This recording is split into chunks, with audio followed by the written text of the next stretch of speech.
Olá, caros alunos, muito prazer. Eu me chamo Michele Tonon e estarei com vocês nos nossos encontros referentes à legislação penal especial. Hoje vamos abordar a Lei 12.850 de 2013, a conhecida Lei das Organizações Criminosas. Vejam vocês que a Lei 12.850 sofreu importantes modificações no final de 2019. A Lei 13.964 de 2019, conhecida como Pacote Anticrime, traz importantes inovações ao texto da 12.850. Lembrando também que a vigência do pacote se deu a partir de 23 de janeiro de 2020. Foram mudanças em diferentes legislações, né, no âmbito penal, processual penal, e no âmbito da Lei 12.850, nós vamos observar que as principais inovações dizem respeito ao Instituto da Colaboração Premiada.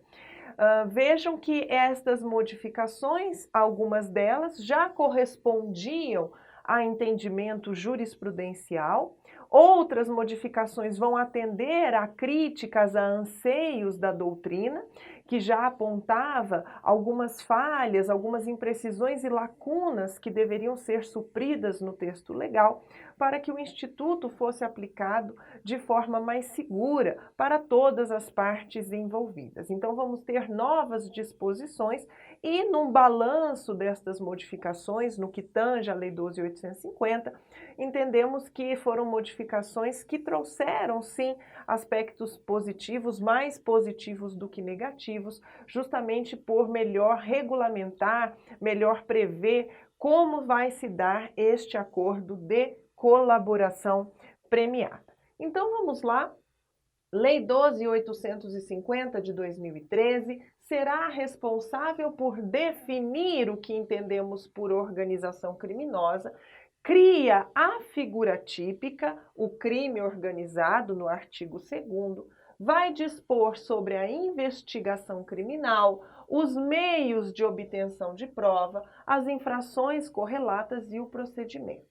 Vejam vocês que a Lei 12.850 revogou a Lei 9.034 de 95.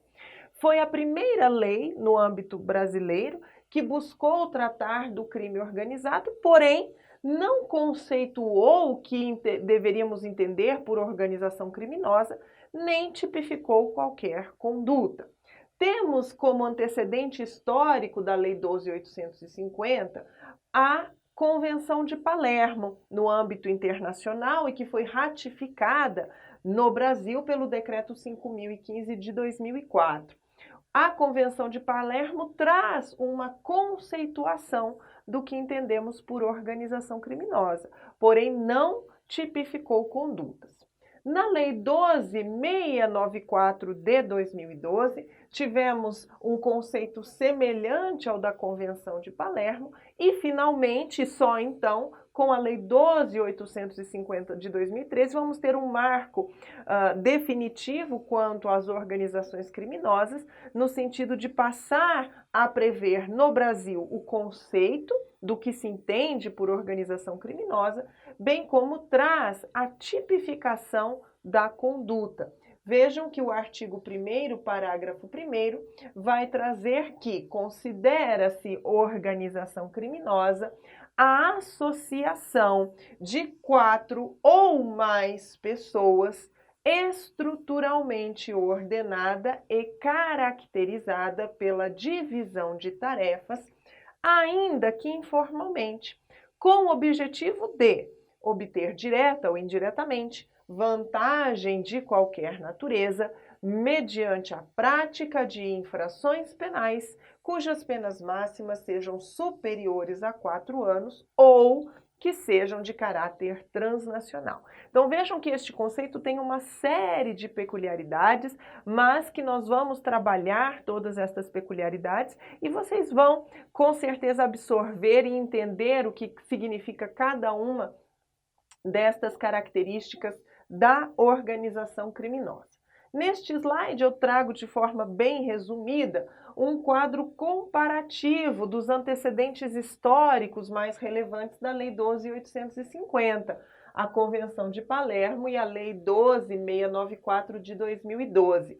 Vejam que na Lei 12.850 nós temos como requisito mínimo o número de 4 indivíduos. Então, é uma associação de 4 ou mais pessoas. A organização criminosa necessariamente conta com, no mínimo, 4 membros, 4 integrantes.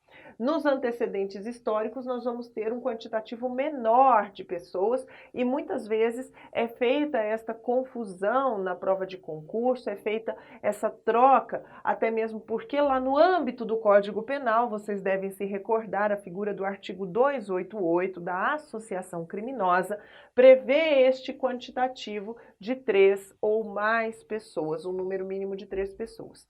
E no âmbito da Lei de Drogas, da Lei 11.343 de 2006, vamos ter o crime de associação para o tráfico, artigo 35.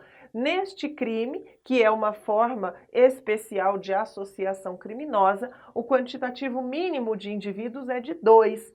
Então, nas provas de concurso, temos observado que o examinador muitas vezes gosta de trazer uma certa confusão entre os conceitos, entre as diferentes previsões legais e confunde o candidato ao mencionar, por exemplo, que a organização criminosa da Lei 12.850 seria composta por 3 ou mais indivíduos. Não, a previsão é de 4 ou mais pessoas. Muito bem.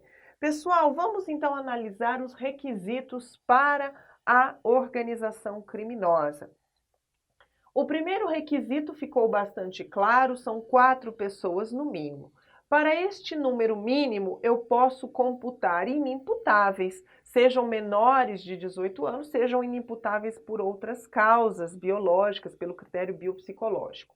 Vejam então que estes 4 ou mais indivíduos também não precisam ser todos eles identificados, desde que constatada a presença mínima de 4 pessoas, ainda que uma ou mais delas não tenha sua identidade descoberta ou revelada, não há problema para a caracterização da organização criminosa. É uma exigência legal que esta organização tenha uma estrutura ordenada, o que significa uma hierarquia, bem como seja caracterizada pela divisão de tarefas, ainda que informal. Vejam então que a organização criminosa pressupõe um grupo, pressupõe uma reunião de pessoas com estabilidade e permanência e que vão fazer da prática criminosa uma atividade profissional. A organização criminosa é uma estrutura paralela de poder, é uma estrutura que vai se assemelhar, em muitos casos, a grandes empresas constituídas e que atuam livremente no mercado de forma lícita. Então, é característica da organização criminosa um profissionalismo na atuação, revelado por uma estrutura hierárquica em que eu posso visualizar um líder, um chefe, um manda-chuva, uma figura principal, uma liderança, que pode ser por uma única pessoa ou por várias pessoas, não há qualquer óbice, e observo pessoas em posições subalternas que executam, que cumprem ordens e que trabalham nas mais diversas funções, colaborando para o funcionamento dessa estrutura, dessa máquina muito bem organizada.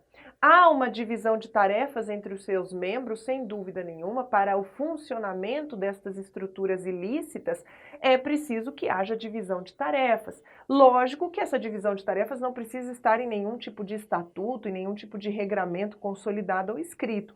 Pode ser uma divisão de tarefas informal, mas é possível perceber que determinada pessoa trabalha somente com a contabilidade, outra com a distribuição dos proveitos, outra com a preparação para os crimes, com a compra dos materiais que vão ser praticados, enfim.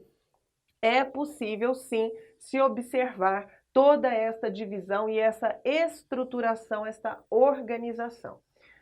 O objetivo da organização criminosa pode ser um objetivo de obtenção de qualquer tipo de vantagem, não necessariamente uma vantagem de natureza econômica ou financeira. Por certo que a maior parte das organizações criminosas, se não todas, tem que buscar formas de se manter, de angariar recursos, de angariar fundos. mas não necessariamente estes fundos ou estes recursos angariados vão representar lucros que serão divididos entre os seus integrantes. As vantagens obtidas podem ser de diferentes naturezas. Pode ser uma vantagem de caráter político, pode ser uma vantagem relacionada, por exemplo, a condições no presídio. Nós sabemos, em especial na realidade brasileira, que muitos aspectos da Lei 12.850 foram pensados para combater, para penalizar as condutas praticadas pelas organizações que atuam em estabelecimentos prisionais, que nasceram dentro de estabelecimentos prisionais, a exemplo do primeiro comando da capital em São Paulo, o PCC, o Comando Vermelho no Rio de Janeiro, e que se espalharam, né, por todo o país. Uma das principais buscas, e o nascedouro, talvez, destes grupos extremamente organizados, foi na busca de melhores condições para aqueles indivíduos que estavam cumprindo pena e que estavam em situações ali muito degradantes. Então, o objetivo da organização criminosa não necessariamente está relacionado ao proveito econômico, ao lucro. A prática de crimes. Vejam que a organização criminosa vai se constituir para a prática de infrações penais com penas máximas superiores a 4 anos ou de caráter transnacional. Não é para toda e qualquer infração penal que uma organização criminosa vai se constituir. São para a prática de infrações que denotam um grau de reprovabilidade maior, isto é, com penas máximas superiores a 4 anos ou de maior abrangência, como as de caráter transnacional. Toda a organização criminosa tem como tônica, tem como nota distintiva a estabilidade e a permanência do vínculo associativo. É importante verificarmos a estabilidade e a permanência do vínculo para diferenciarmos a organização criminosa de um concurso de agentes eventual. Não se trata de uma reunião ocasional para a prática de crimes graves, ainda que seja um crime muito bem planejado, com diversas pessoas tomando parte, dividindo tarefas. Não necessariamente teremos uma organização criminosa se não verificarmos que aqueles indivíduos, antes daquela prática ou até mesmo depois, mantinham este vínculo associativo, esta intenção de permanecerem unidos para praticar crimes que podem ou não vir a ocorrer. O só fato destes indivíduos se reunirem com estabilidade, com permanência, considera-se que já ofende o bem jurídico tutelado pela norma. Temos aqui um crime vago e, neste sentido, é preciso, para a tipificação da organização criminosa, a constatação da estabilidade da permanência. Como se dá essa prova num processo judicial?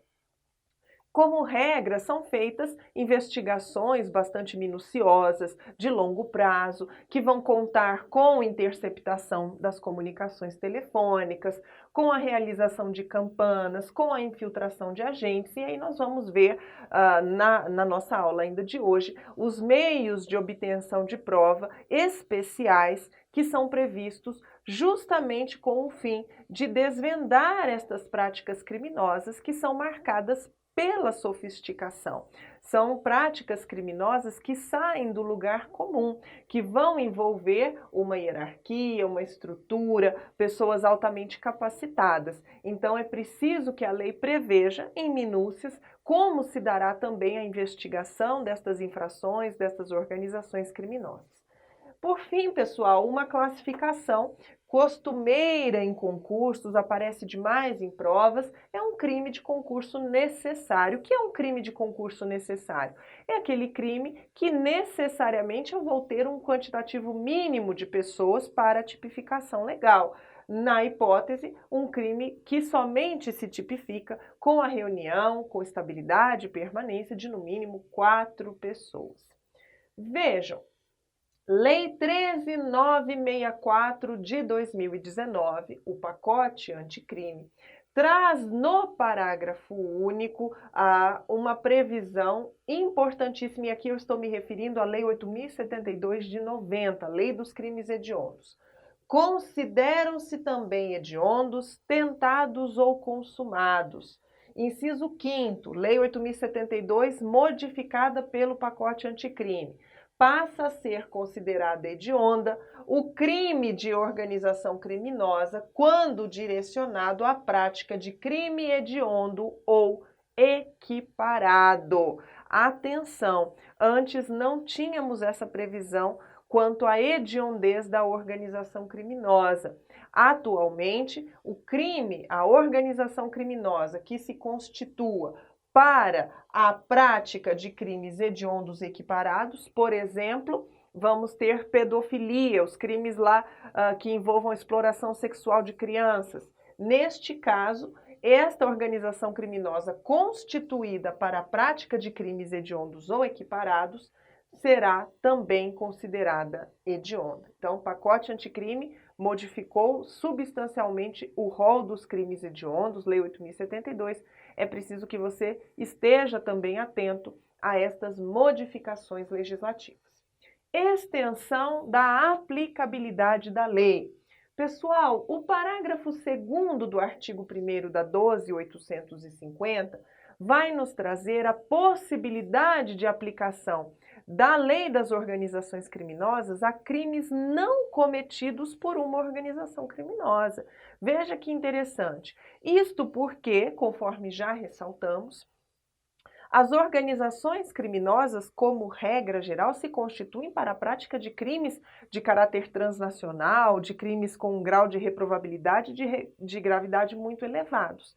E em situações semelhantes, em que nós temos crimes muito graves, a lei permite a aplicação dos institutos da 12.850. A exemplo da colaboração premiada, a exemplo dos meios de obtenção de prova, como a infiltração de agentes, a ação controlada, será possível então aplicar as infrações penais previstas em tratado ou convenção internacional quando, iniciada a execução no país, o resultado tem ou devesse ter ocorrido no estrangeiro ou reciprocamente. Crimes à distância, aqueles crimes, então, iniciada a execução no Brasil, deveria ter ocorrido o resultado no estrangeiro ou, iniciada a execução no estrangeiro, o resultado deveria ter ocorrido no Brasil. Estes crimes, como a exemplo do tráfico de pessoas ou, conforme já ressaltei, os crimes relacionados à pedofilia, poderão ser, sim, utilizados os institutos, as previsões da Lei 12.850 no combate a esta criminalidade de elevadíssima gravidade.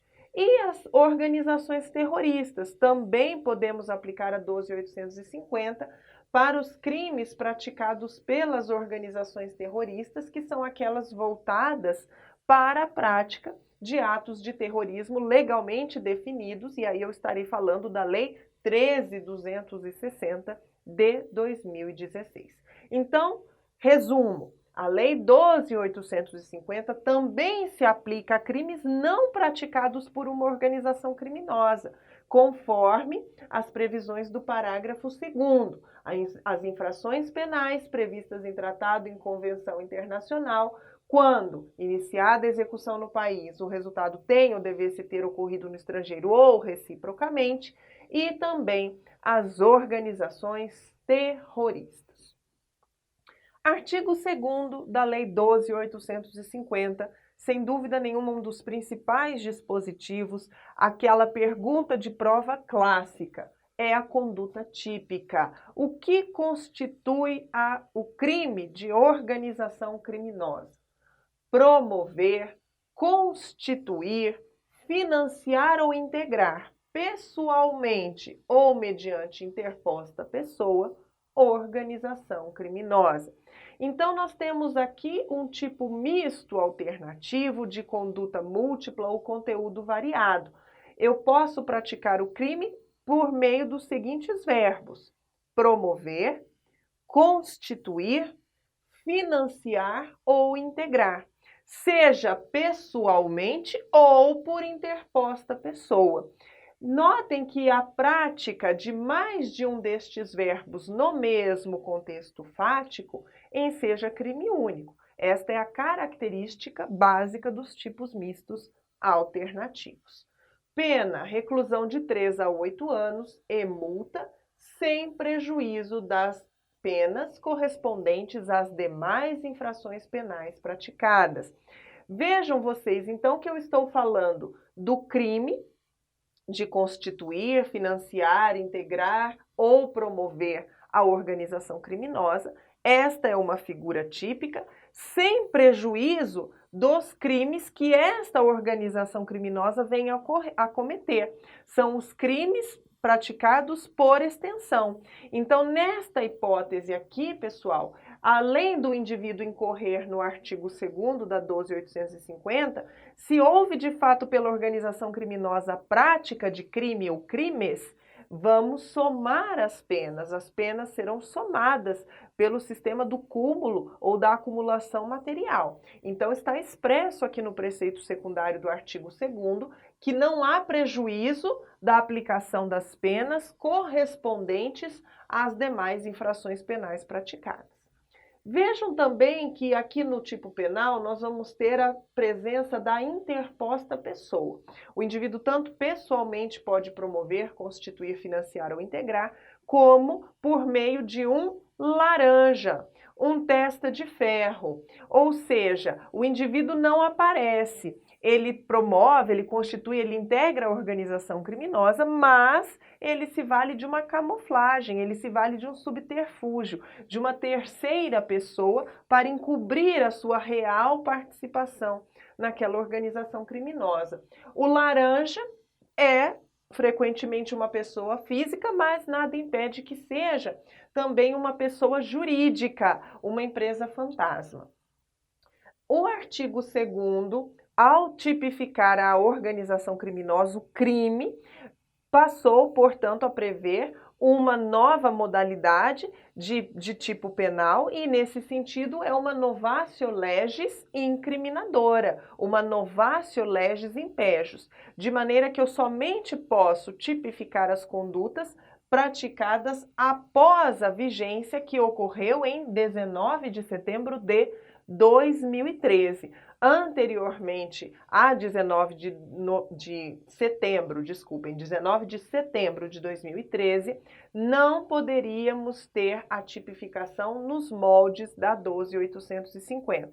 A menos que, pessoal, iniciada a execução do crime antes, o crime, então, por ser permanente, foi alcançado pela superveniência de uma lei mais gravosa. Lembrando a vocês, súmula 711 do STF. Enquanto não cessada a permanência ou a continuidade, é possível a incidência da lei penal mais gravosa que sobrevier. Como aqui eu tenho uma hipótese de crime permanente, lembrem-se, estabilidade e permanência do vínculo são as notas características da organização criminosa. Se a atividade começou a se desenvolver antes e se prolongou, será possível ser alcançada pela nova tipificação por força da súmula 711 do STF.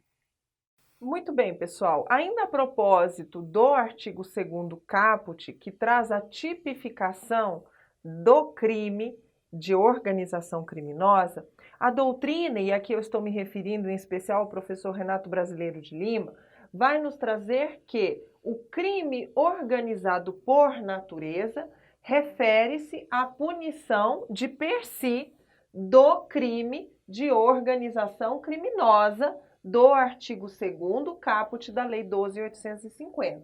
Então, a punição pelo crime estampado no caput do artigo 2º do promover, constituir, financiar ou integrar organização criminosa é a chamada punição do crime organizado por natureza. Ao passo que a punição das infrações penais cometidas pela organização criminosa nós vamos chamar de crime organizado por extensão. Então, esta organização criminosa que se constitui para a prática de infrações penais cujas penas máximas sejam superiores a 4 anos ou de caráter transnacional, estas infrações penais são chamadas de crimes organizados ou crime organizado por extensão.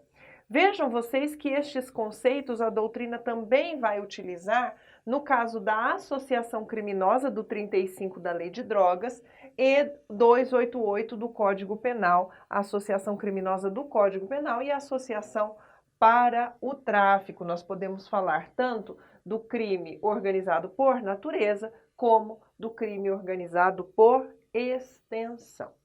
Artigo 2º, parágrafo 1º, vai nos trazer na mesma pena incorre, isto é, uma conduta equiparada do caput, aquele que impede ou de qualquer forma embaraça a investigação de infração penal que envolva organização criminosa.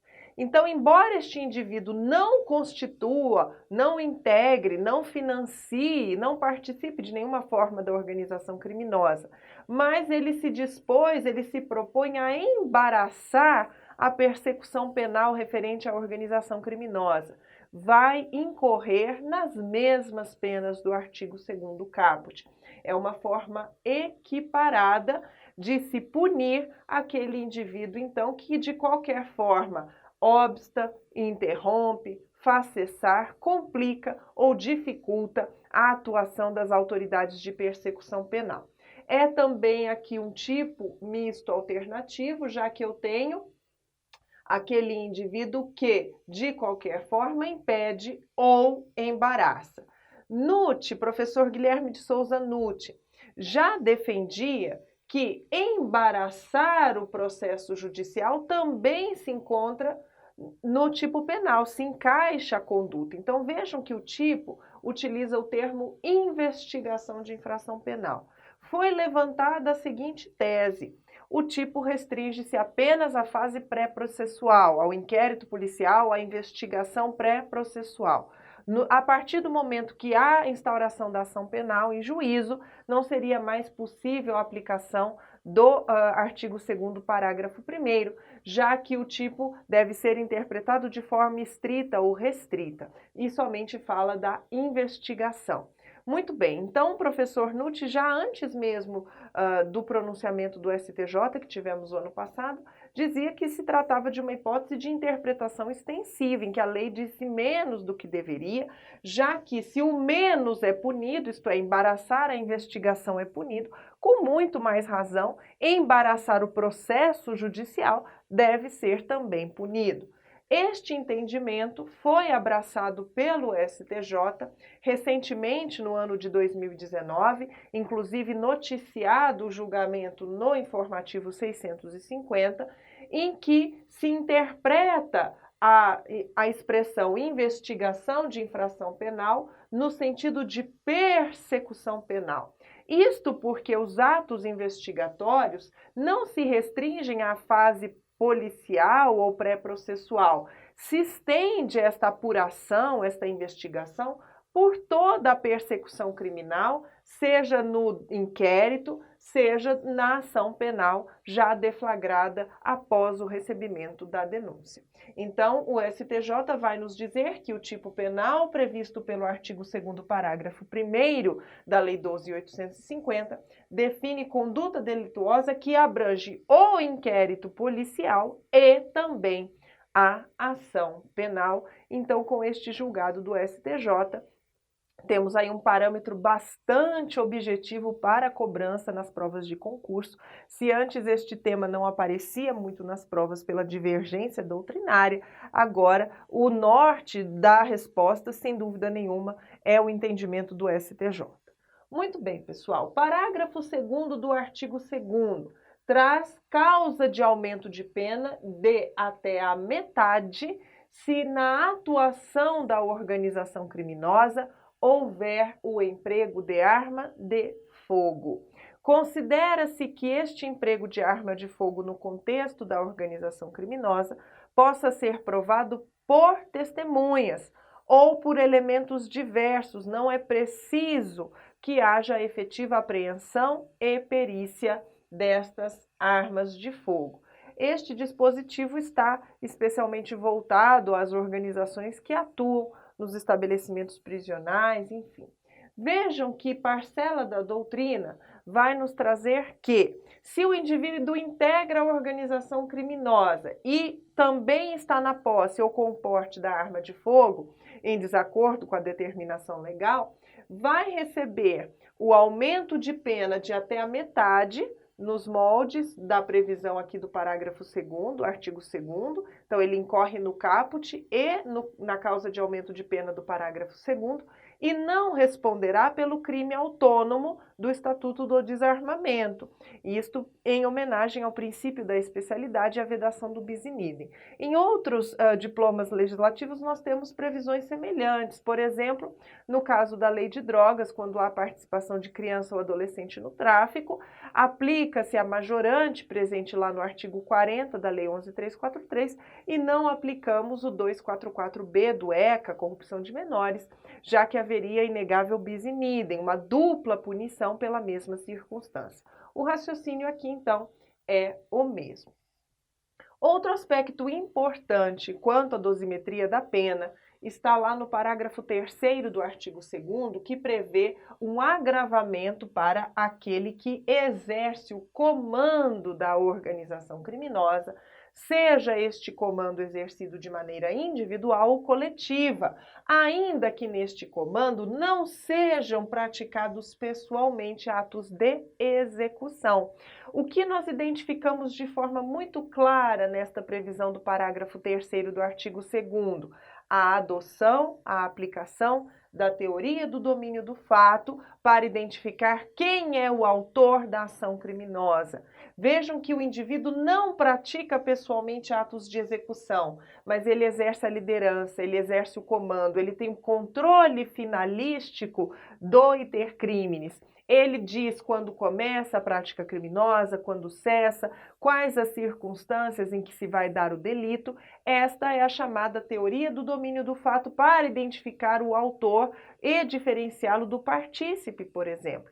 Então, para a teoria do domínio do fato, o autor não precisa executar pessoalmente o verbo núcleo do tipo. Basta que ele exerça este papel de controle, de ter o controle, o comando finalístico da prática criminosa. Então, este indivíduo que exerce o comando, seja individual ou coletivamente, ainda que não pratique pessoalmente atos de execução, terá sua pena agravada, é o que determina a lei.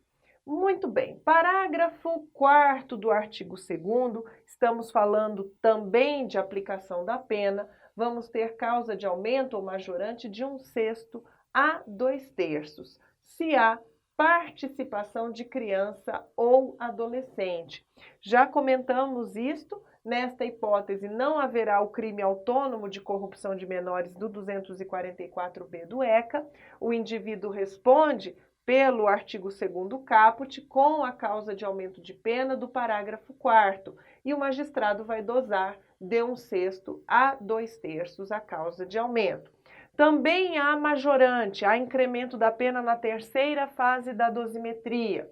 Se há concurso de funcionário público, valendo-se a organização criminosa dessa condição para a prática da infração penal.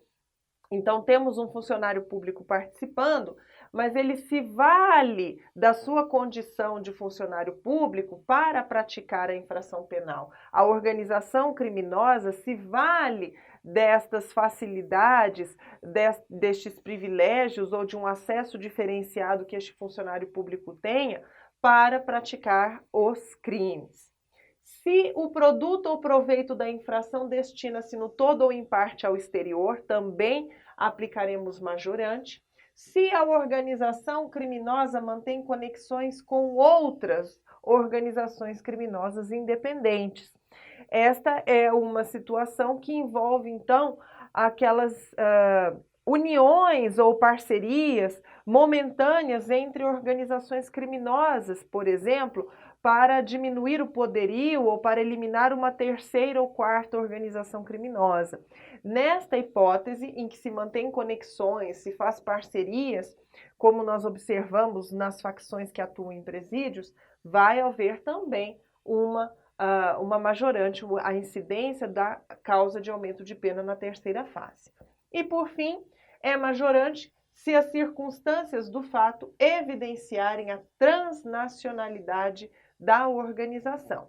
O que não se confunde com a organização já é transnacional. Aqui nós estamos falando de uma transnacionalidade que pode se evidenciar em algumas práticas. Se a organização é transnacional, eu não aplico a majorante, já que teríamos aí bis in idem. Parágrafo 5º do artigo 2º traz uma disposição bastante relevante e trata de uma medida cautelar referente ao afastamento do funcionário público do cargo, emprego ou função. É um afastamento cautelar, conforme ressaltei, daí porque é preciso que verifiquemos o binômio periculo in mora e fumus boniuris. Fumus boniuris traduzido como indícios suficientes de autoria e materialidade do crime. Uma vez que eu constato, então, indícios suficientes de que há um funcionário público envolvido na organização criminosa, há materialidade, há indícios suficientes de autoria e a permanência deste funcionário público no cargo, emprego ou função pode representar uma ameaça às investigações ou à continuidade das atividades ilícitas, o magistrado poderá determinar este afastamento cautelar do cargo, emprego ou função, que se dará sem prejuízo da remuneração. Esta é uma pergunta frequente em provas de concurso. O afastamento cautelar vai se dar sem prejuízo da remuneração. O funcionário público continuará recebendo a sua remuneração, enquanto este afastamento cautelar for necessário para a investigação ou a instrução processual. Este afastamento pode ser decretado tanto na fase inquisitorial, na fase pré-processual, como também durante o curso da ação penal, em qualquer fase da persecução em juízo. Muito bem, pessoal, perda do cargo, função, emprego ou mandato eletivo.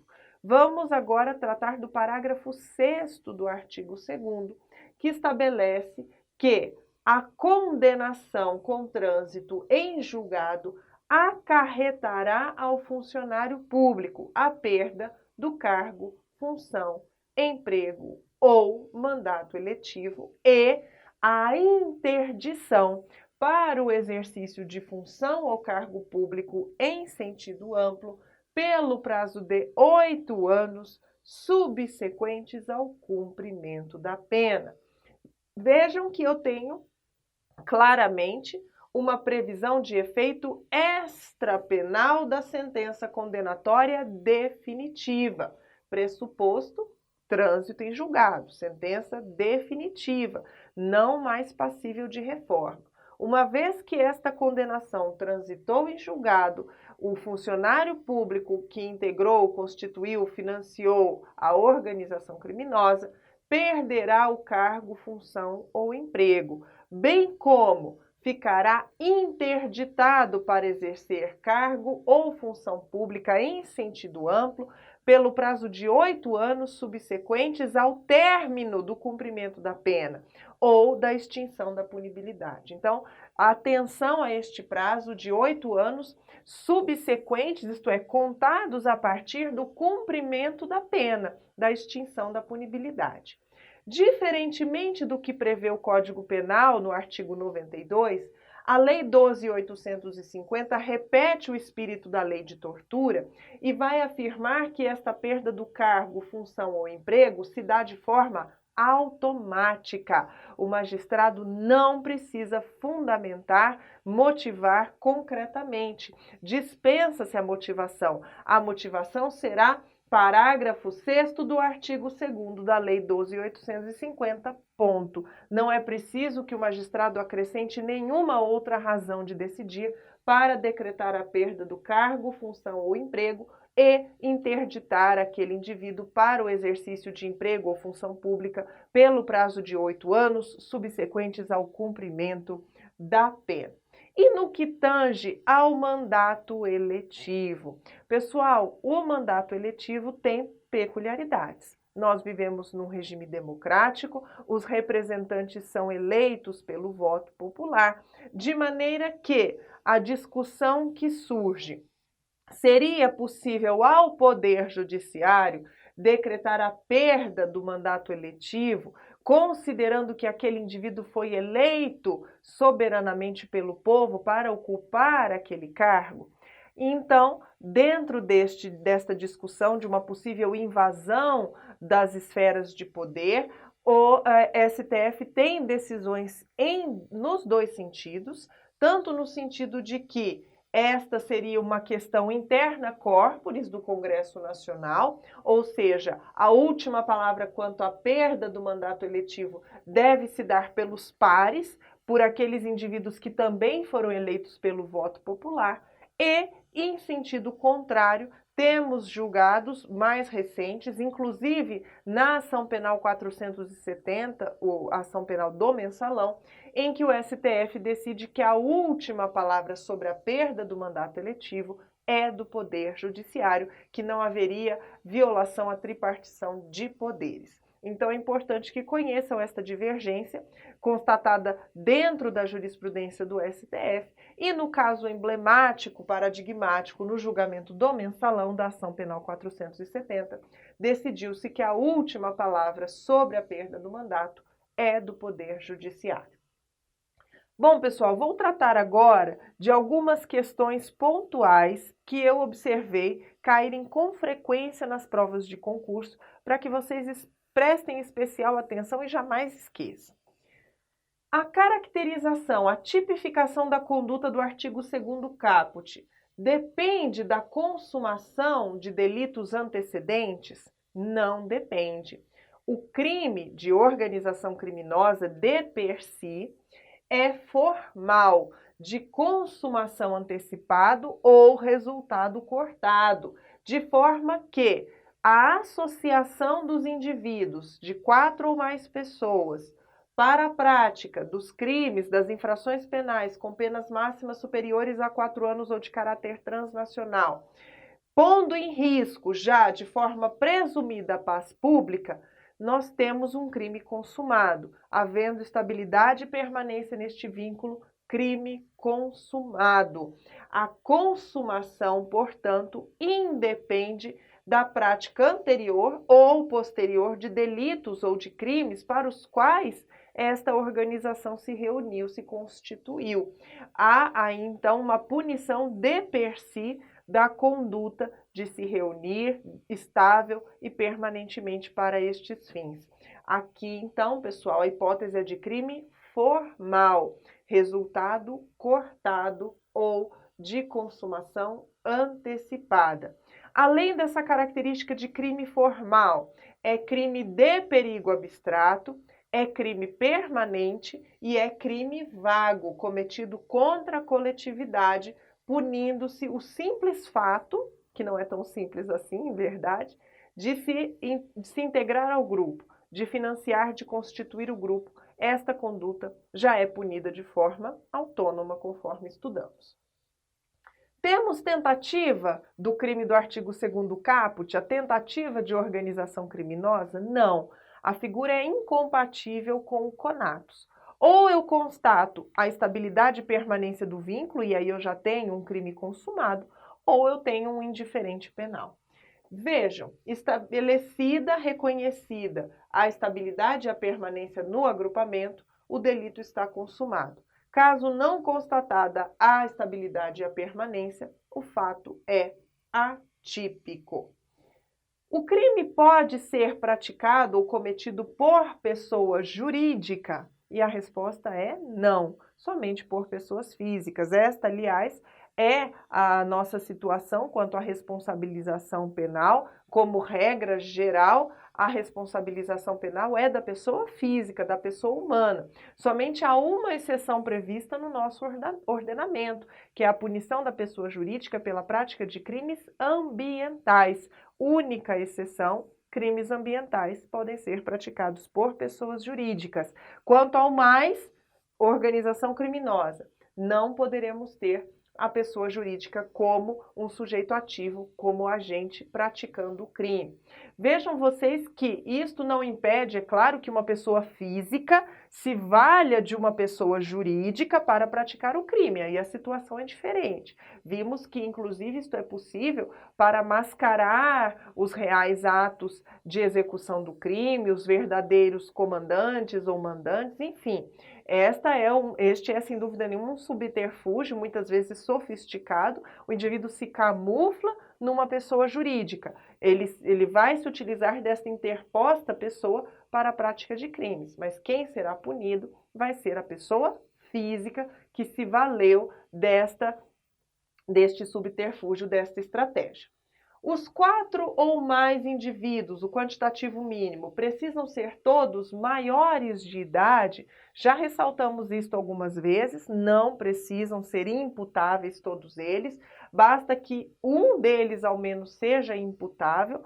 Quanto aos demais, podem ser inimputáveis por diversas causas e nem mesmo precisam ser todos identificados.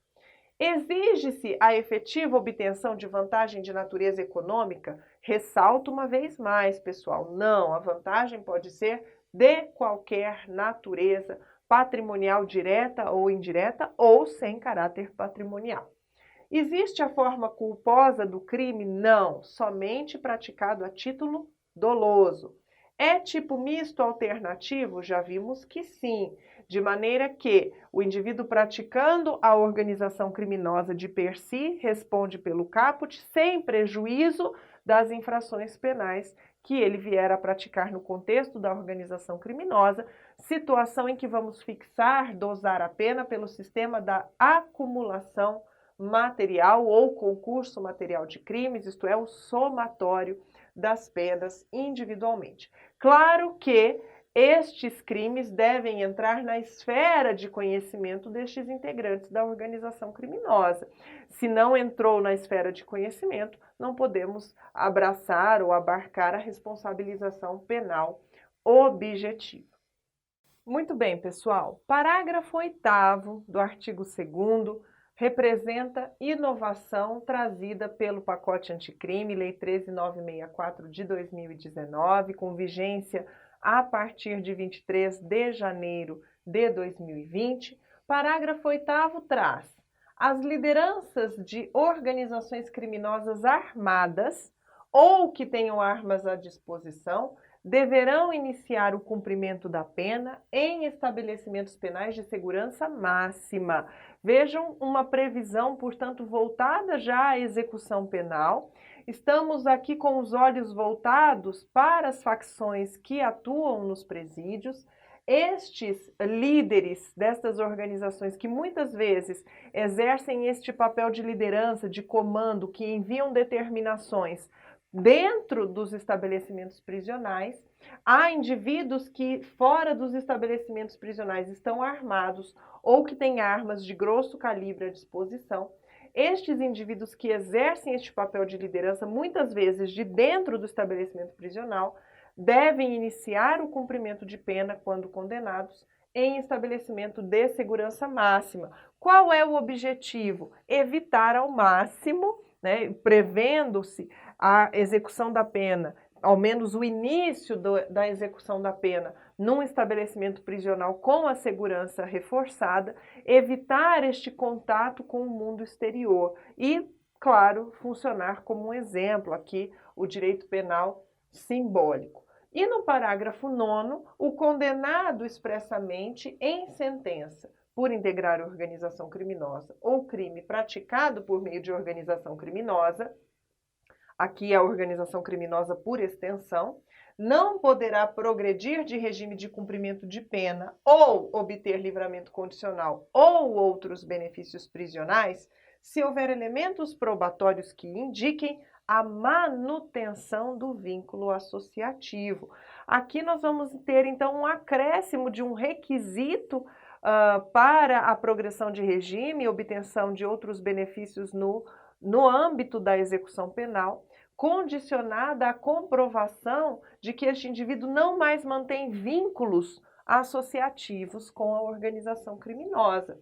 Se houver elementos que indiquem esta manutenção do vínculo, este indivíduo não poderá progredir de regime, não poderá obter o livramento condicional ou outros benefícios prisionais. Acredito eu que haverá aqui, sem dúvida nenhuma, uma grande celeuma na aplicação prática deste dispositivo, até para que se possa fazer esta prova da manutenção ou não do vínculo associativo.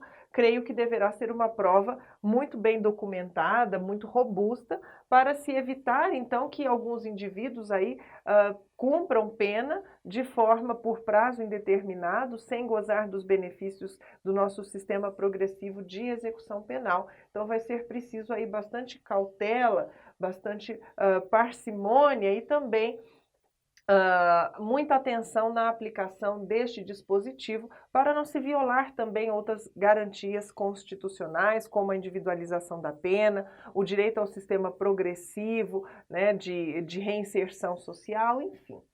Muito bem, artigo 3º agora, pessoal, vamos entrar no estudo dos chamados meios de obtenção de prova e de investigação.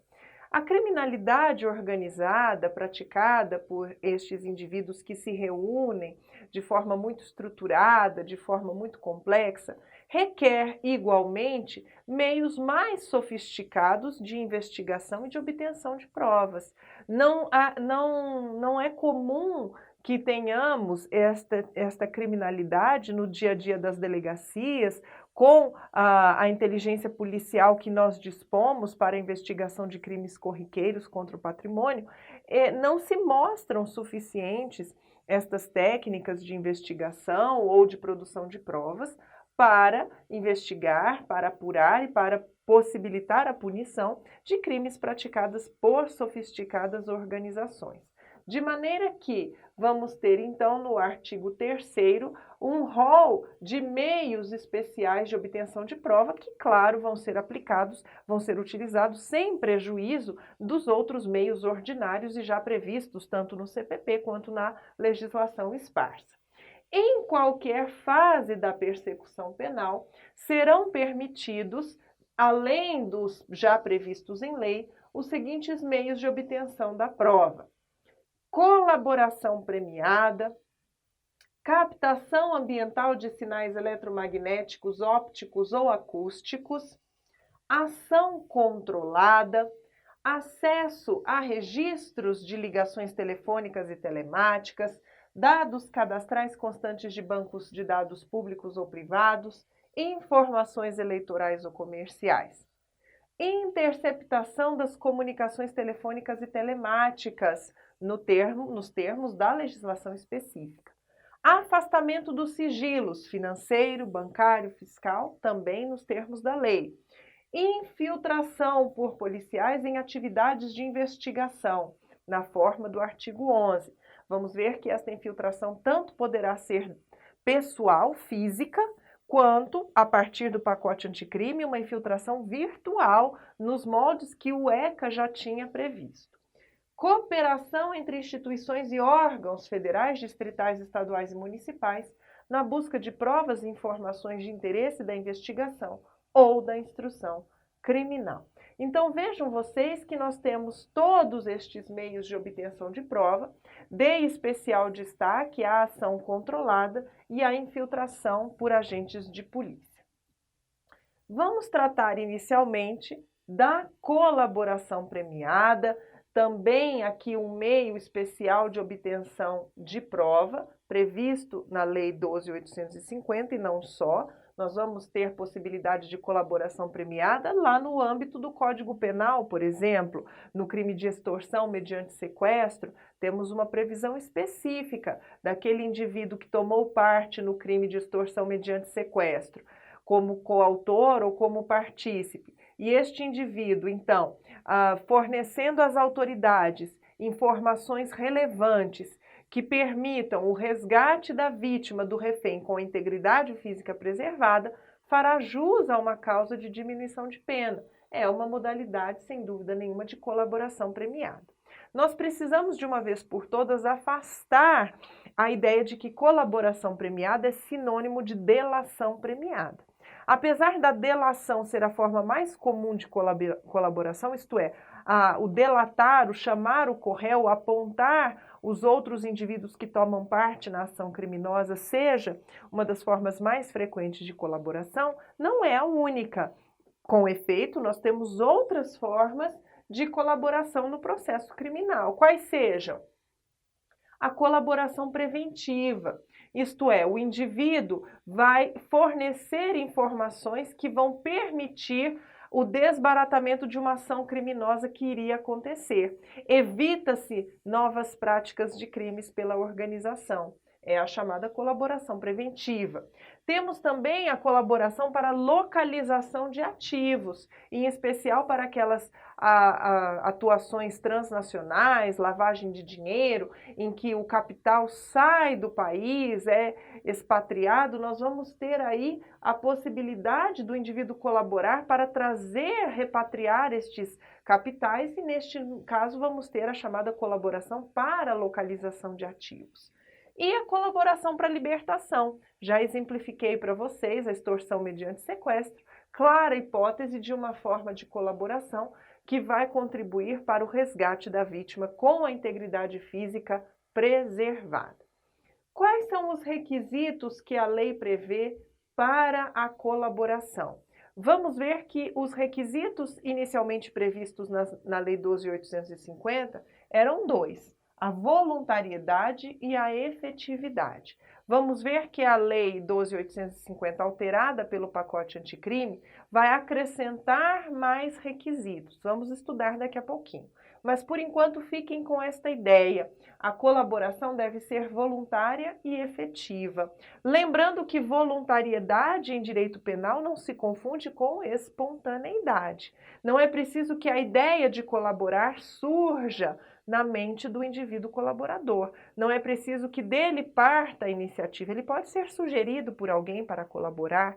Ele também não precisa demonstrar arrependimento ou sinceridade, embora não possa faltar com a verdade. Ele vai fazer o compromisso de dizer a verdade, mas ele não precisa ter se arrependido da prática delituosa.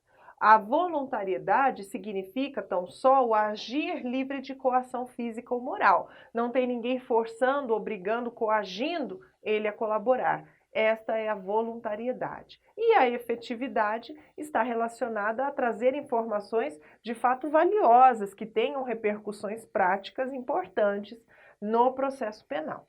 Esta voluntariedade difere como requisito da colaboração do que eu tenho na lei de lavagem de dinheiro e também no âmbito dos crimes tributários, em que se exige a espontaneidade. Então não confunda.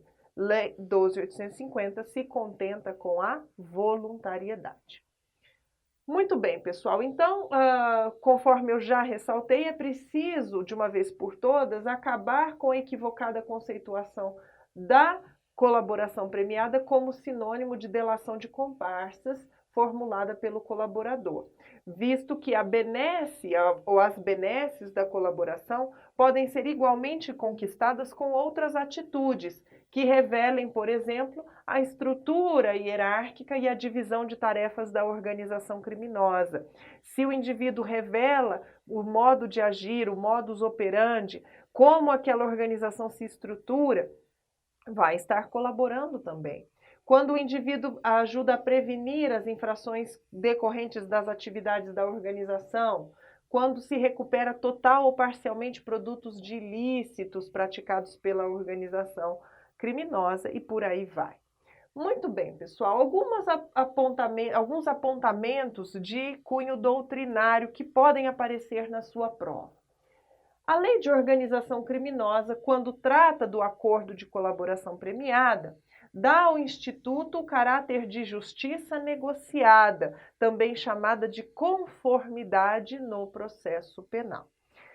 Para a caracterização ou a natureza, para a definição deste acordo de colaboração premiada, foi preciso o STF balizar, definir qual seria a natureza deste instituto. E chegou-se à conclusão de se tratar de um negócio jurídico processual personalíssimo. Este já era o entendimento da jurisprudência e vamos ver que foi agora incluído no texto legal esta previsão de que o acordo de colaboração premiada é um negócio jurídico processual. Personalíssimo. O que quer dizer personalíssimo? Quer dizer que não pode ser este negócio jurídico processual impugnado por coautores, por partícipes, por delatados no contexto da organização criminosa.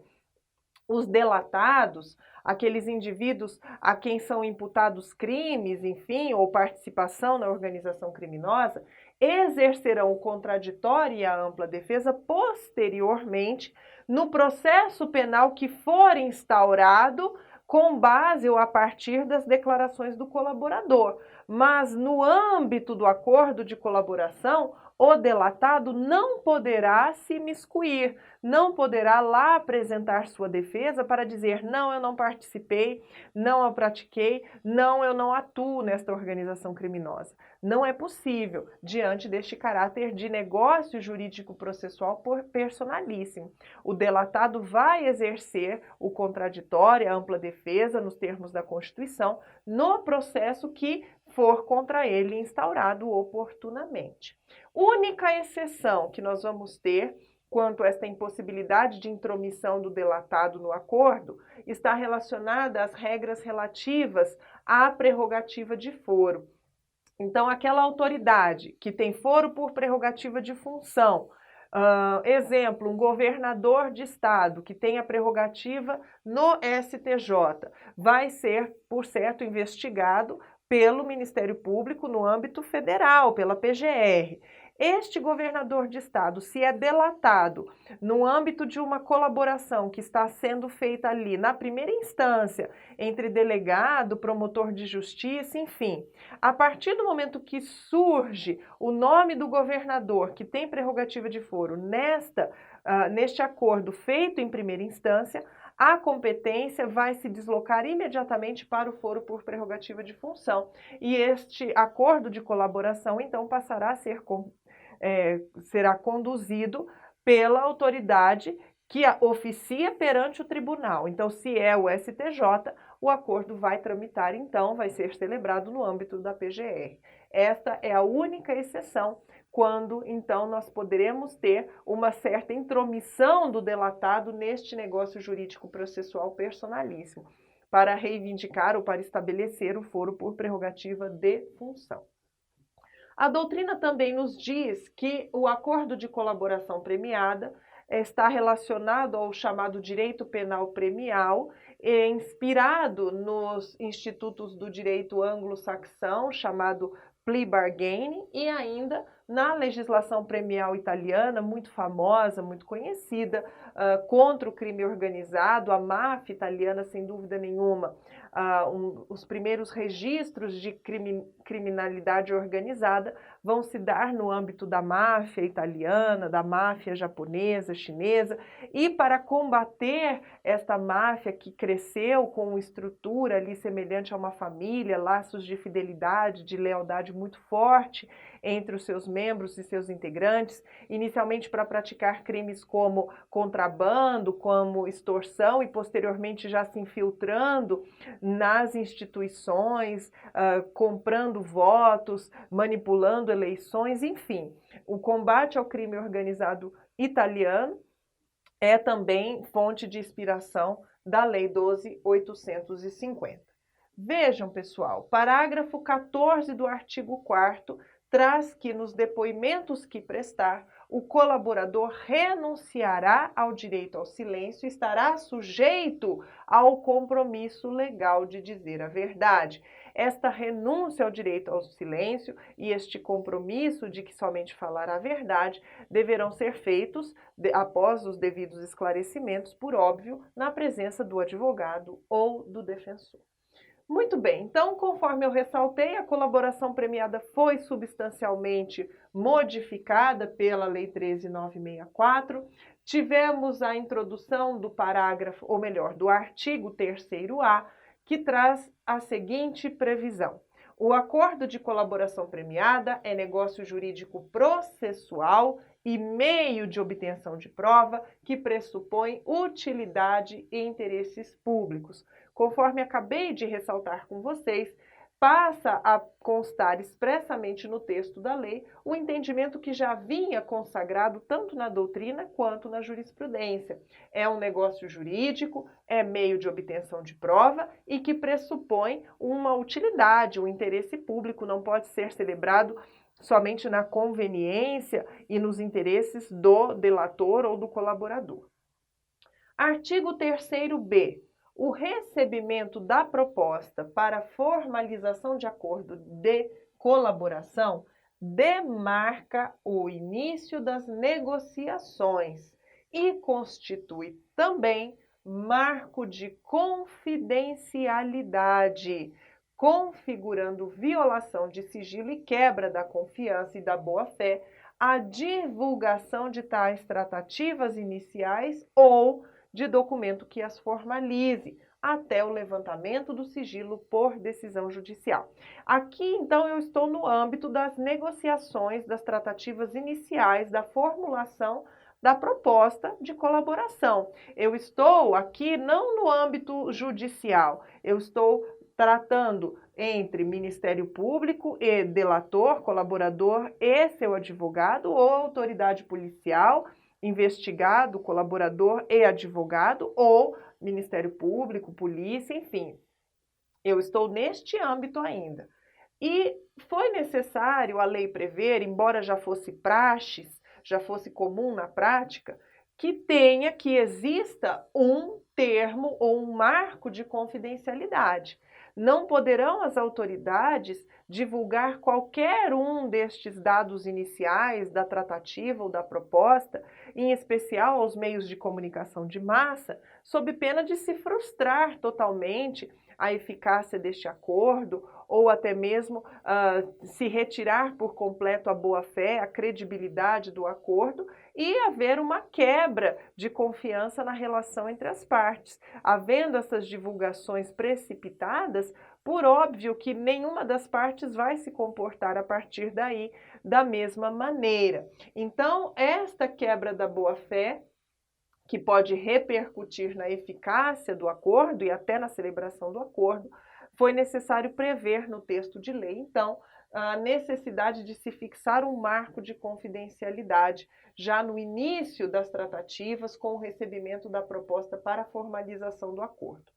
É uma disposição, de certa forma, simbólica, já que há uma previsão aqui da quebra da confidencialidade, mas não há nenhuma pena prevista para o indivíduo que vier a praticar este ato. Então, não há previsão de pena, mas, por certo, a eficácia do acordo estará comprometida. No parágrafo 1º do 3º-B, nós vamos ter que a proposta do acordo de colaboração premiada poderá ser sumariamente indeferida com a devida justificativa, cientificando-se o interessado. Então, é preciso que a colaboração tenha utilidade, tenha interesse público, mas o Ministério Público não deve recusar por motivos não ditos, não esclarecidos, o acordo de colaboração. Deve declinar as razões pelas quais aquela proposta de acordo está sendo indeferida, o porquê não é de interesse. Há uma previsão constitucional que se aplica também aos membros do Ministério Público, que diz respeito à motivação de seus atos. Então, o Ministério Público deve declinar as razões de recusa à proposta. E no parágrafo 2º, nós temos que, caso não seja ou não haja o indeferimento sumário, as partes deverão firmar o termo de confidencialidade para prosseguimento das tratativas, o que vinculará os órgãos envolvidos na negociação e impedirá o indeferimento posterior sem justa causa. Muito bem, pessoal. Parágrafo 3º, o recebimento de proposta de colaboração para análise ou o termo de confidencialidade não implica por si só a suspensão da investigação, ressalvado acordo em contrário quanto à propositura de medidas processuais penais cautelares e assecuratórias, bem como medidas processuais cíveis admitidas pela legislação processual civil em vigor. Todos estes dispositivos são novidades introduzidas pelo pacote anticrime, então vejam que o fato do indivíduo estar disposto a colaborar, o fato de ter sido recebida a proposta de colaboração ou a assinatura do termo de confidencialidade, não vai implicar que aquele indivíduo deixará de ser investigado a partir daquele momento, a menos que haja no acordo a ressalva quanto à propositura de medidas processuais penais ou ainda medidas processuais cíveis. O acordo de colaboração premiada poderá ser precedido de instrução quando houver necessidade de identificação ou complementação de seu objeto, dos fatos narrados, sua definição jurídica, relevância, utilidade e interesse público. Era uma reclamação, uma crítica da doutrina muito contundente da necessidade de se delimitar o objeto da colaboração, da delação. Então, se for necessário identificar, complementar o objeto, que tudo isso fique muito claro no acordo para trazer segurança a todas as partes envolvidas, em especial ao colaborador.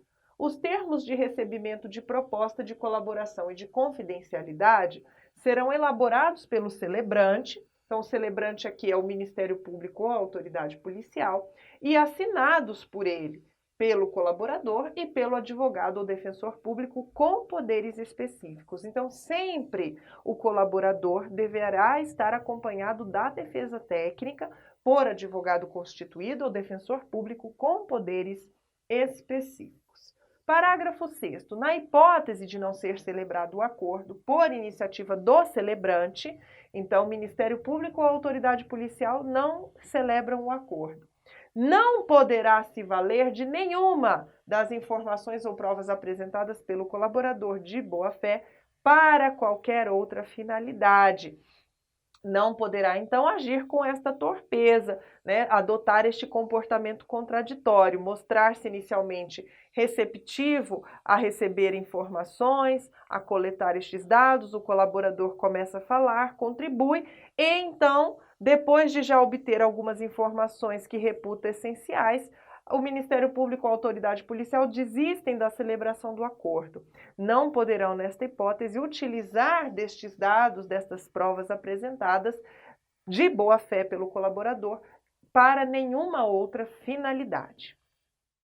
Muito bem, pessoal. O artigo 3º-C, também trazido pelo pacote anticrime ao texto da Lei 12.850, vai estabelecer que a proposta de colaboração premiada deve estar instruída com procuração do interessado com poderes específicos para iniciar o procedimento de colaboração e suas tratativas.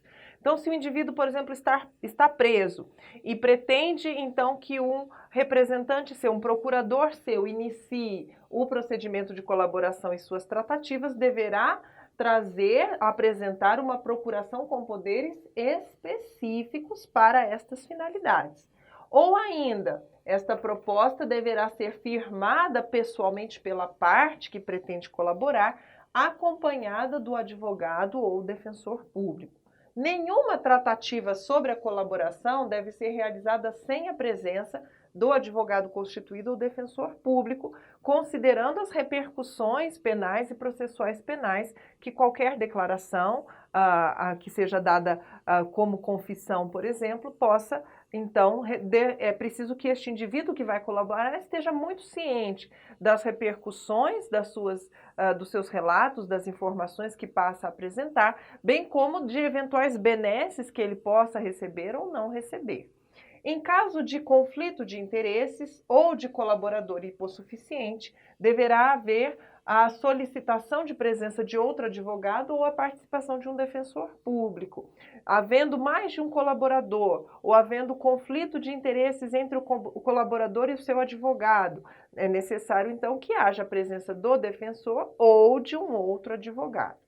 No acordo de colaboração, parágrafo 3º, o colaborador deve narrar todos os fatos ilícitos para os quais concorreu e que tenham relação direta com os fatos investigados. Atenção, pessoal! Esta é mais uma previsão legal nova que tem por escopo atender às críticas da doutrina que já apontavam para a necessidade de delimitação do objeto da colaboração. Então, o colaborador muitas vezes trazia informações que não tinham relação direta com os fatos investigados ou que não teriam nenhuma possibilidade de serem utilizados naquele processo penal como uma forma de obtenção de benefício. Então, é preciso que haja uma delimitação muito clara, muito específica, quanto ao objeto da colaboração. E uma vez delimitado, o colaborador somente vai falar para os fatos para os quais concorreu, somente vai narrar aqueles atos ou fatos para os quais concorreu e que tenham relação direta com o que está sendo investigado. Ele não pode ser compelido ou obrigado a falar de outras investigações, de outros atos, de outros ilícitos para os quais tenha concorrido ou não, que não sejam objeto daquele acordo de colaboração. Parágrafo 4º traz uma incumbência da defesa, que deve instruir a proposta com os fatos adequadamente descritos, as suas circunstâncias e indicando os elementos de corroboração. Benesses da colaboração premiada. O indivíduo que colabora, certamente, o faz tendo em mente a perspectiva da benesse, da obtenção de um benefício legal, de um privilégio. E estas benesses podem ser da seguinte monta. O indivíduo, se colabora antes da prolação da sentença, ele pode, inclusive, ser beneficiado com o não oferecimento de denúncia. Vejam que o não oferecimento de denúncia, uma verdadeira causa de imunidade, vai se dar para o colaborador que não exerce papel de liderança na organização e que é o primeiro a prestar efetiva colaboração. Vamos ver que esta improcessabilidade, ou seja, esta causa que permite o não oferecimento de denúncia, além do colaborador que não é líder e que é o primeiro a contribuir substancialmente, foi estendida para mais uma hipótese com o pacote anticrime, vamos ver daqui a pouquinho. Então, além do não oferecimento de denúncia, da imunidade, poderemos ter o perdão judicial, ainda que não previsto na proposta inicial, poderemos ter a redução de 2/3 da pena, de até 2/3 da pena, e poderemos ter a substituição da pena privativa de liberdade por restritivas de direitos. O perdão judicial, depois da imunidade, da improcessabilidade, é a medida mais benéfica. O perdão judicial corresponde a uma causa extintiva da punibilidade. Após a condenação, é possível colaborar? Sim. Pode-se colaborar e a benesse a ser recebida consiste na redução da pena fixada em até a metade ou a progressão de regime, ainda que não cumpridos os requisitos objetivos. Então, é possível a colaboração tanto antes quanto depois da sentença e, inclusive, é possível a colaboração após o trânsito em julgado, durante a execução penal, o indivíduo já cumprindo pena. Se ele colabora efetivamente, poderá ter a sua pena reduzida e o seu regime poderá ser alterado, mesmo não preenchidos os requisitos objetivos para tanto. Artigo 4º. O juiz poderá, a requerimento das partes, conceder o perdão, reduzir a pena em até 2/3 ou substituí-la por restritiva de direitos daquele que tenha colaborado efetiva e voluntariamente com a investigação e com o processo criminal, desde que esta colaboração advenha um ou mais dos seguintes resultados. Pessoal, então nós vamos ter aqui a necessidade de uma adequação. Para que o indivíduo possa receber as benesses, necessariamente os resultados definidos em lei devem ser atingidos. Então, mais um requisito que o magistrado deverá avaliar para a homologação do acordo de colaboração premiada.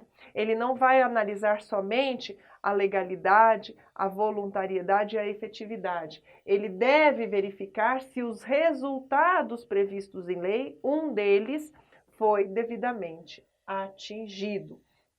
Então, aqui eu vou ter ainda no parágrafo 4º, atenção, lembrem-se que eu falei das causas de improcessabilidade ou de imunidade penal. Inicialmente, no texto original da 12.850, nós tínhamos como causas de improcessabilidade ou de imunidade, isto é, o indivíduo pode ser beneficiado com não oferecimento da ação penal, não oferecimento da denúncia, quando fosse o primeiro a colaborar efetivamente e não exercesse papel de liderança e, claro, esta colaboração antes da sentença condenatória. Agora, nós vamos passar a ter também a possibilidade do não oferecimento de denúncia se a proposta de acordo referir-se à infração de cuja existência não tenha prévio conhecimento e o colaborador. Então, vejam aqui, pessoal, que eu vou ter aquela situação do colaborador que acaba falando de um crime que não estava sendo investigado formalmente.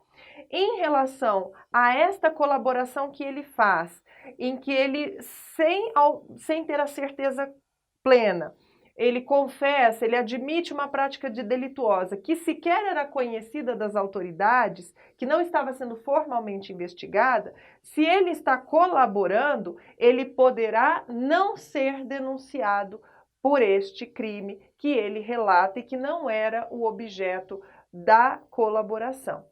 Então, pessoal, considera-se como sendo de conhecimento prévio a existência de investigação formal quanto àquele delito. Se aquele delito já estava sendo previamente investigado, aí eu não vou poder cogitar desta imunidade. Porém, se este delito ainda não era objeto de investigação, este colaborador poderá ser beneficiado com a imunidade em relação a este crime que ainda não era de conhecimento das autoridades. Qual é o papel do juiz, do magistrado, nos acordos de colaboração premiada?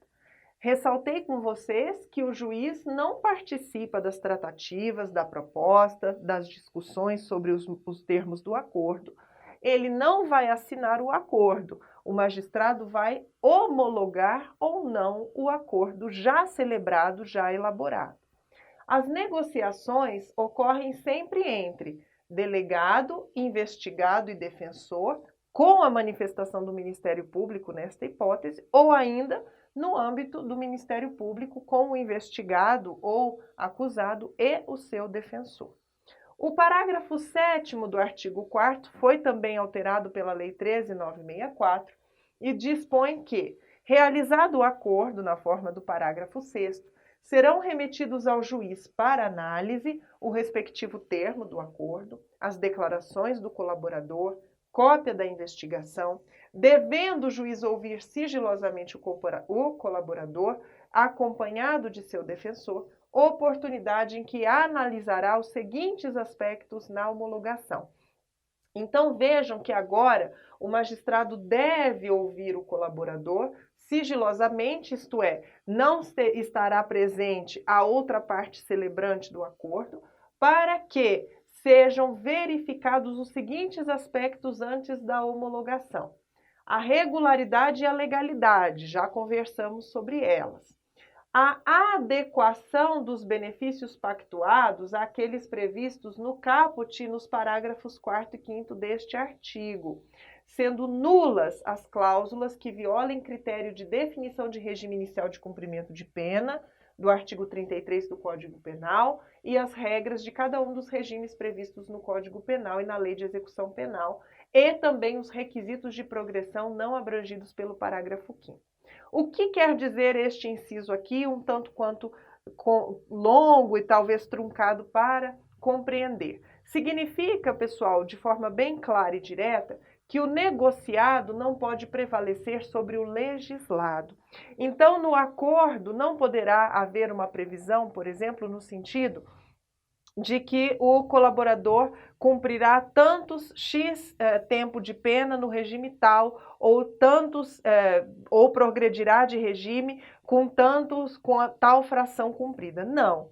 Estas disposições são legisladas, estão previstas quanto às regras dos regimes, ou quanto às formas de execução, as porcentagens que precisam ser alcançadas, tudo isso está legislado. Então, o negociado não pode prevalecer sobre o legislado, sob pena aí de criarmos inúmeras outras formas de se cumprir penas, de se estabelecer regimes prisionais, o que não pode se dar, o que geraria enorme insegurança jurídica. Então, é preciso que os benefícios sejam pactuados nos moldes que estão previstos no caput do artigo e nos parágrafos, não podendo se extrapolar ou se prever de forma diferente do que a lei já estabelece. Também o magistrado, antes da homologação, deve verificar a aptidão eficacial da colaboração, isto é, que sejam atingidos os resultados mínimos exigidos nos incisos 1, 2, 3, 4 e 5 do caput deste artigo, e nós já falamos disso, seja para indicar coautores partícipes, desvendar a estrutura hierárquica, prevenir novas práticas, recuperar total ou parcialmente ativos e poder resgatar a vítima com a integridade física preservada. Então, havendo estes resultados mínimos, um deles, há uma aptidão eficacial, o acordo poderá ser homologado. E, por fim, a voluntariedade da manifestação de vontade, especialmente nos casos em que o colaborador está ou esteve sob o efeito de medidas cautelares. Então, aquele indivíduo que está privado da liberdade ou que está com seus bens bloqueados, aquele indivíduo que está numa situação muito específica de privação ou de restrição, pode se sentir ou se sujeitar a algum tipo de coação, algum tipo enfim, ele pode não manifestar a sua vontade livremente. E então o magistrado deve aferir isto antes de homologar o acordo, se de fato, ainda que sob restrições, preso, aquela declaração não está imbuída ou não foi tomada por razões diversas, que há ali sim uma voluntariedade, não há coação física nem coação moral. Então vai haver posteriormente, o juiz vai proceder à análise fundamentada do mérito da denúncia, do perdão, das etapas de aplicação da pena e antes de conceder os benefícios pactuados, exceto quando o acordo prever o não oferecimento de denúncia. Então vejam que para a aplicação das benesses, o magistrado ou o tribunal vão aplicar o sistema trifásico, vão seguir as normativas, as regras do Código Penal ou do Código de Processo Penal, a menos, é claro, que o acordo preveja o não oferecimento da denúncia. Esta aqui já é uma previsão atinente à necessidade de se observar o que está legislado. Muito bem, neste slide aqui, pessoal, eu trago o julgado de 2018 do STF, relatoria do ministro Gilmar Mendes. Ficou muito conhecido este julgado, informativo 895 do STF, trata justamente da delação da autoridade com prerrogativa de foro. A conclusão do julgamento foi no sentido de que, havendo a delação de autoridade com prerrogativa de foro, a competência passa a ser para a celebração, para as tratativas do tribunal competente e, consequentemente, do órgão do Ministério Público que oficia, que atua perante a corte. Então, se os fatos delatados tiverem que ser julgados originariamente por um tribunal, em razão do foro por prerrogativa de função, o acordo de colaboração também deverá ser homologado por este tribunal, ainda que o delator não tenha foro privilegiado. Então, aquela tramitação em primeira instância cessa a partir do momento em que é delatada uma autoridade com foro por prerrogativa de função. Já destaquei isso com vocês, trago aqui de forma mais clara o entendimento jurisprudencial. Artigo 4º, parágrafo 10, traz a possibilidade de retratação da proposta de colaboração. No entanto, vejam que uma vez mais aqui nós temos a ressalva de que as provas autoincriminatórias produzidas pelo colaborador não poderão ser utilizadas exclusivamente em seu desfavor. O mesmo nós vimos anteriormente também como previsão, havendo a desistência na celebração do acordo, que o celebrante não poderia utilizar aquelas provas, aqueles elementos contra o colaborador de qualquer forma. mais uma vez aqui, essa já era uma previsão existente na lei, não poderão ser utilizadas contra o colaborador as provas autoincriminatórias.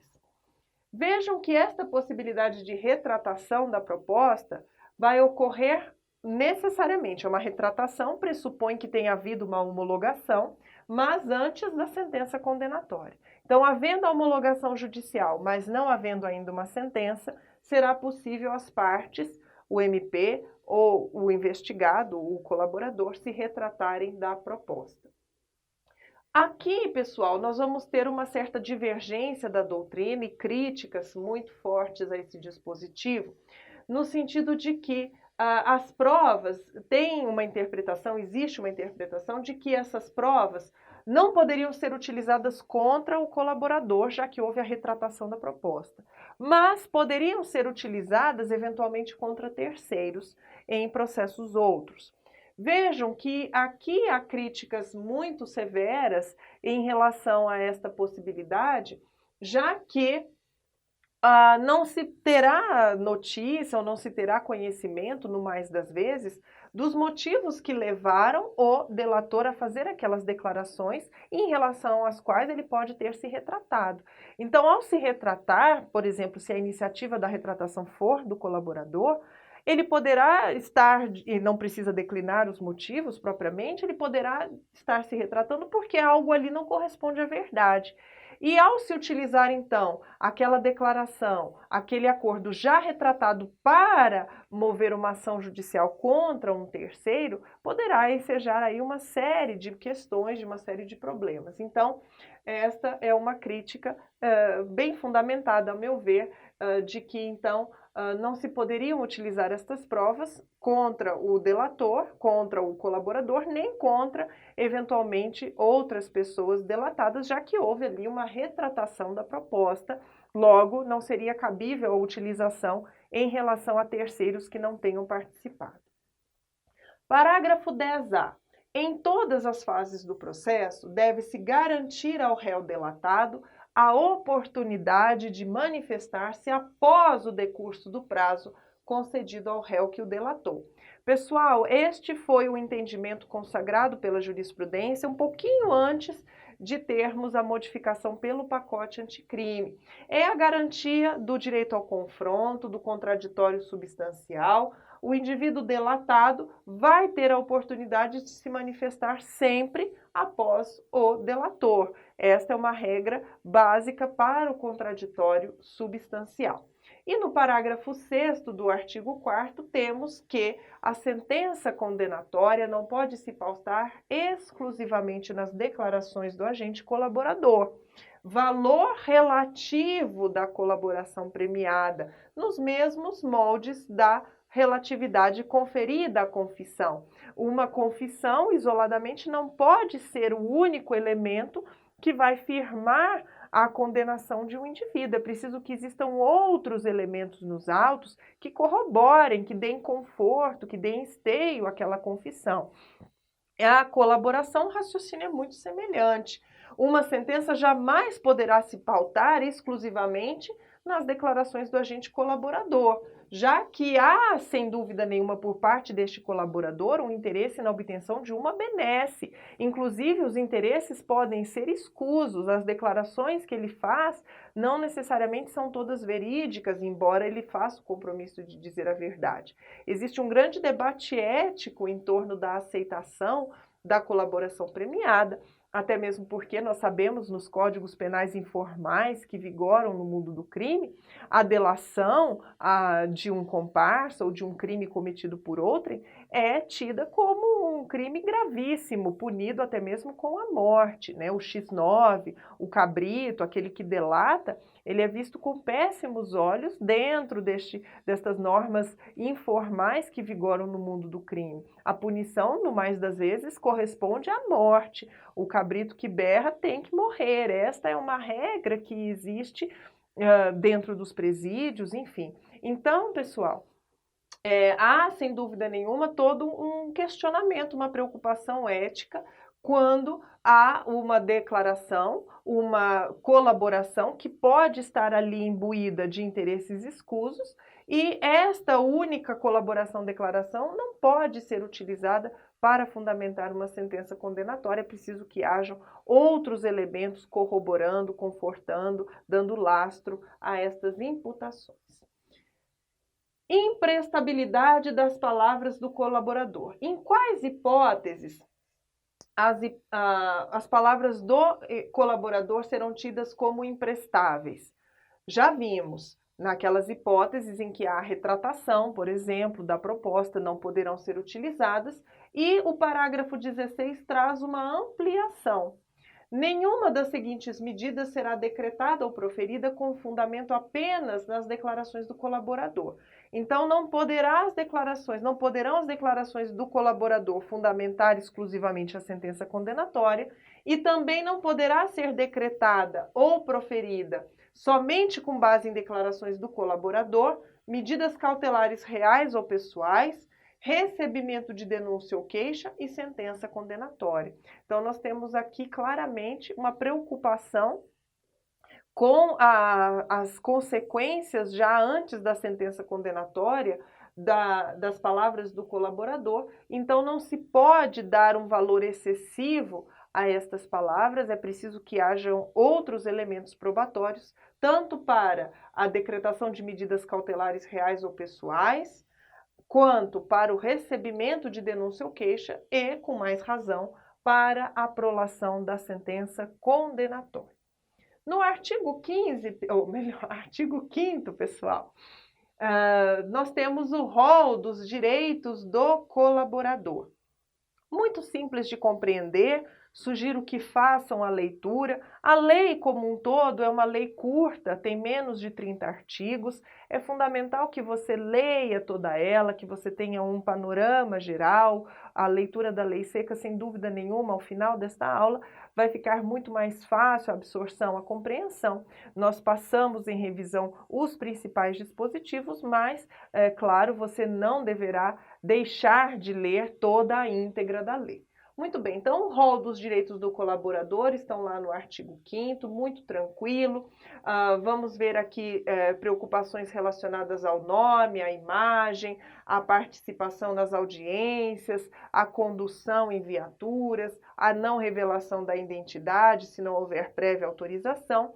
E tivemos aqui, pela Lei 13.964, a inclusão do inciso 6º, que traz a impossibilidade, ou melhor, a advertência, a inviabilidade de que o colaborador cumpra pena ou prisão cautelar, e aqui a novidade diz respeito à prisão cautelar,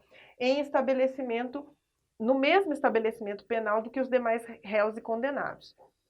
Então, aqui é uma preocupação com a integridade física do delator. Então, ele não deverá cumprir pena, nem ficar preso provisoriamente, preventivamente, no mesmo estabelecimento prisional que os delatados, que os demais corréus ou condenados.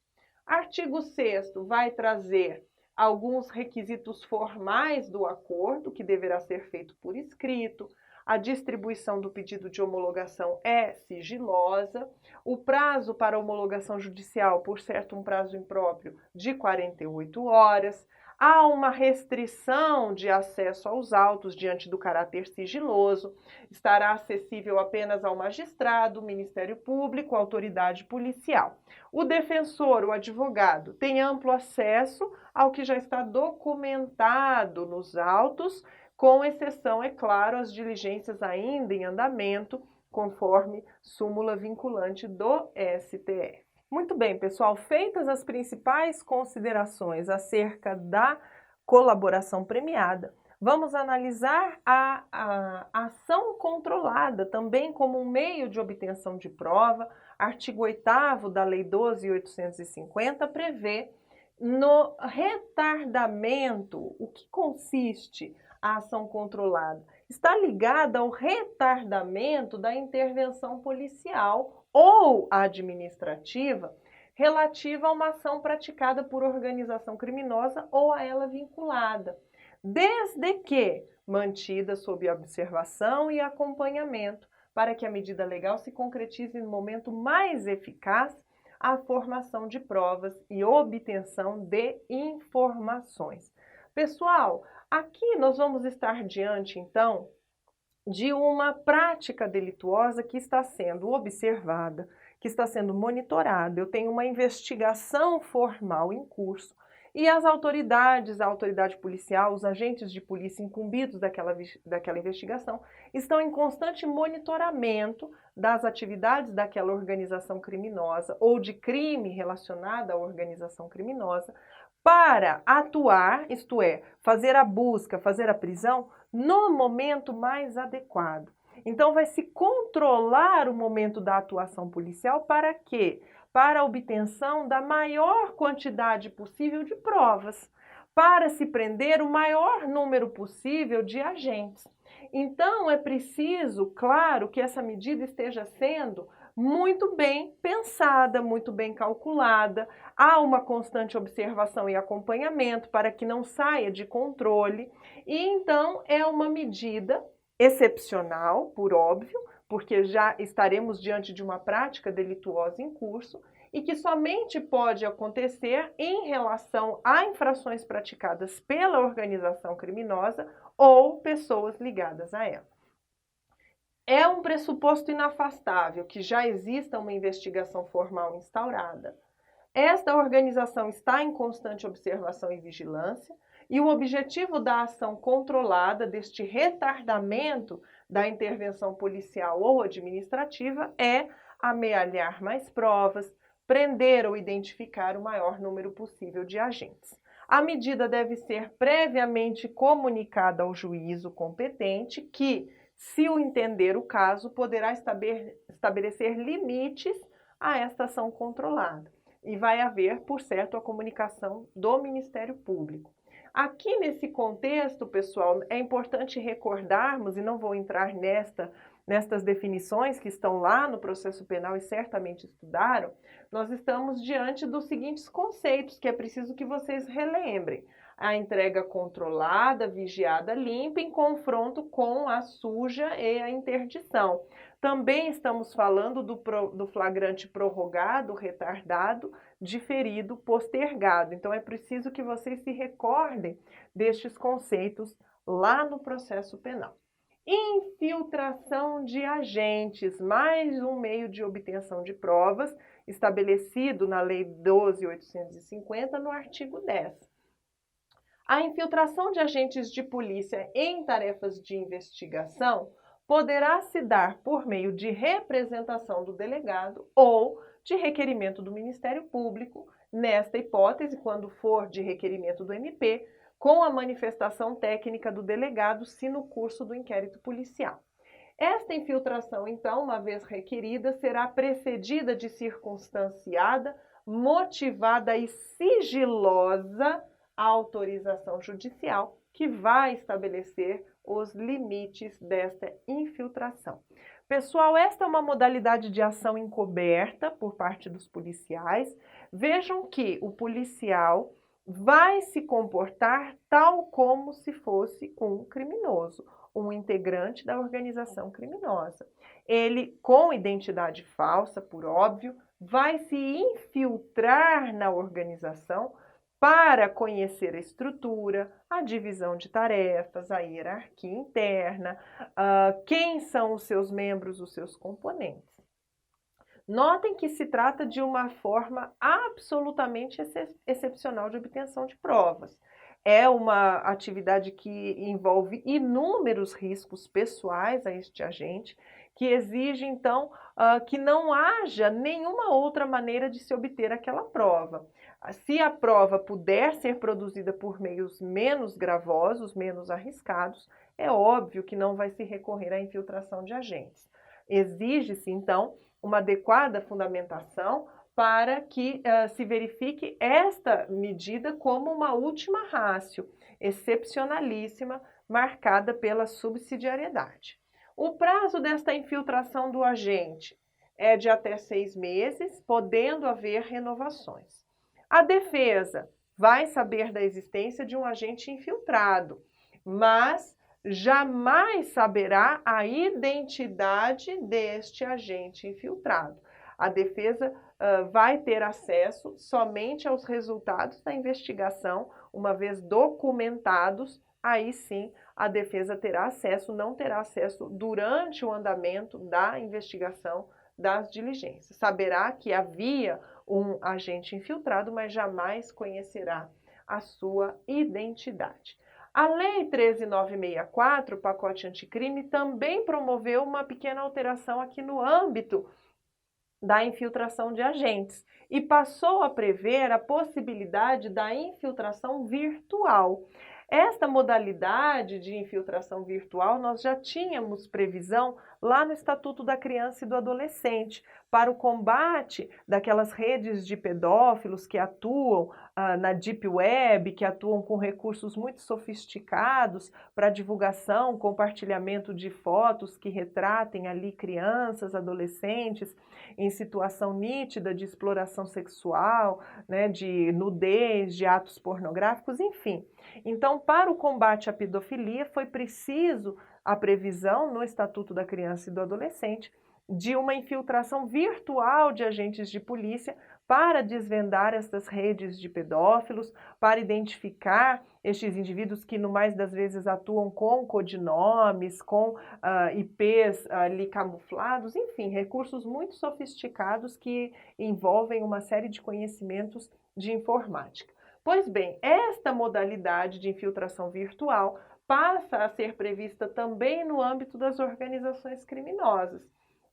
Será admitida a ação de agentes de polícia infiltrados virtuais, obedecidos os requisitos do caput do artigo 10, isto é preciso sim que haja a subsidiariedade, é preciso se verificar esta medida como uma última ratio, com o fim de investigar os crimes previstos nesta lei, a eles conexos, praticados por organizações criminosas, desde que demonstrada sua necessidade, indicados o alcance das tarefas dos policiais, os nomes ou apelidos das pessoas investigadas e, quando possível, os dados de conexão ou cadastrais que permitam a identificação destas pessoas. Então, esta ressalva final, quanto à delimitação da investigação, se deve, sobretudo, à impossibilidade de se devassar ou de se violar o sigilo de outras pessoas que não estejam sendo investigadas.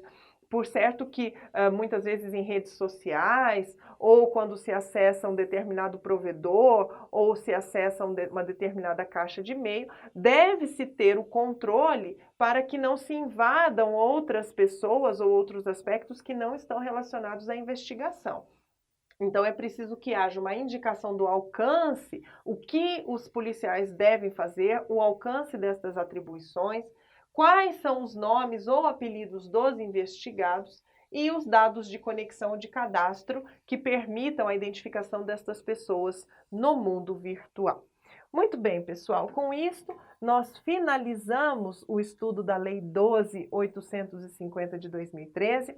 Conforme já falei com vocês, reafirmo agora a necessidade da leitura da legislação seca para terem um panorama completo. Uma lei curta, não vai demorar muito para que vocês leiam e façam muitos exercícios, treinem as questões, atentem para os informativos de jurisprudência que eu mencionei aqui na aula, já que este é um assunto que por vezes aparece em informativo de jurisprudência, são aí casos emblemáticos, midiáticos, é importante que vocês se mantenham atualizados. Meu muito obrigada a todos vocês pela confiança, pela atenção, uma excelente semana de estudos e até a próxima.